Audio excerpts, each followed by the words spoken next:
Welcome to Yadnya Investment Academy. Today we are going to talk about the difference between EPF and PPF. EPF is nothing but Employee Provident Fund and PPF is Public Provident Fund.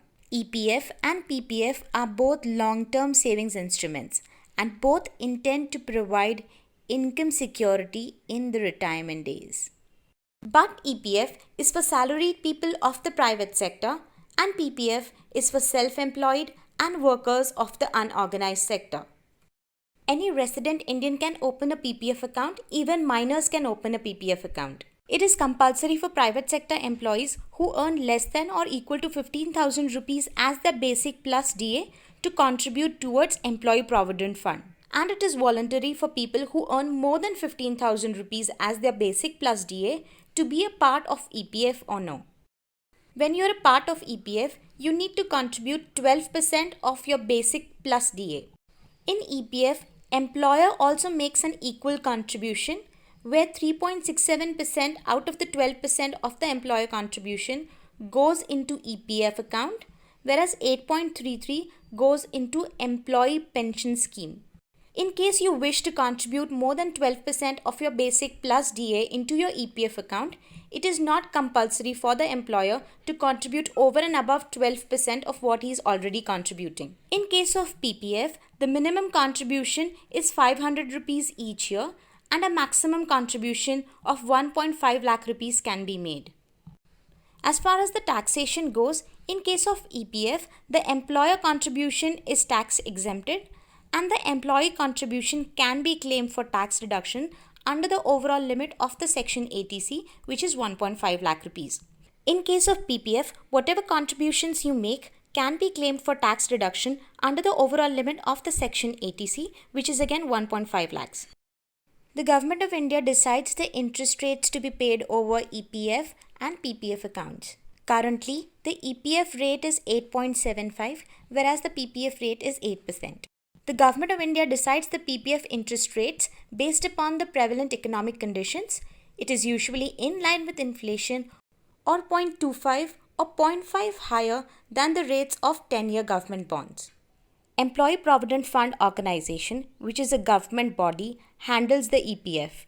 It invests the EPF into government deposits, guilds, corporate deposits, etc. And based upon its profit, that is income minus expenses of the previous year, it decides the interest rates of the next year. If you withdraw your EPF funds within 5 years of enrollment, a TDS of 10% is levied on the funds withdrawn in case your PAN is registered. And if your PAN is not registered, your funds would be taxed at 30%. There is no tax on withdrawals after completion of 5 years. You can withdraw your EPF funds in case you lose your job and you stay unemployed for 2 months. This EPF benefit is highly misused when people switch jobs. They pull out their EPF funds.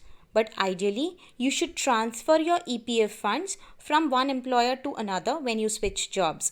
There's a universal account number that is registered with the EPFO. This is unique to every subscriber and enables transfer of the EPF account. EPF withdrawals can be made for marriage of self, siblings or children, for construction of the house or buying a plot, repaying home loan, etc. EPF account matures when you turn 58 years old. A PPF account matures after 15 years and can be extended by 5 years if required. There are 2 things that are possible with a PPF account. First is loan from the 3rd financial year to the 6th financial year. Here the loan amount can be up to 25% of the account balance at the end of the 2nd year preceding the year in which the loan was applied for. For example, if the loan was applied in the financial year 16-17, up to 25% of the account balance at the end of the financial year 14-15 can be applied for. You would have to repay the loan within 36 months and the interest rate that would be charged would be 2% higher than what the subscriber receives over his PPF. From 7th year onward, you cannot take any loan, but you can make withdrawals. Withdrawal is subject to a maximum of 50% of the account balance at the end of the 4th preceding year in which the loan was applied for, or 50% of the account balance of the immediate preceding year in which the loan was applied for. Whichever of these two is lower can be withdrawn. As per the new rules, PPF account can be prematurely closed after completion of 5 years if the account holder wants to go for higher studies, or if PPF funds are required for treatment of life-threatening diseases of self, spouse, or dependent children.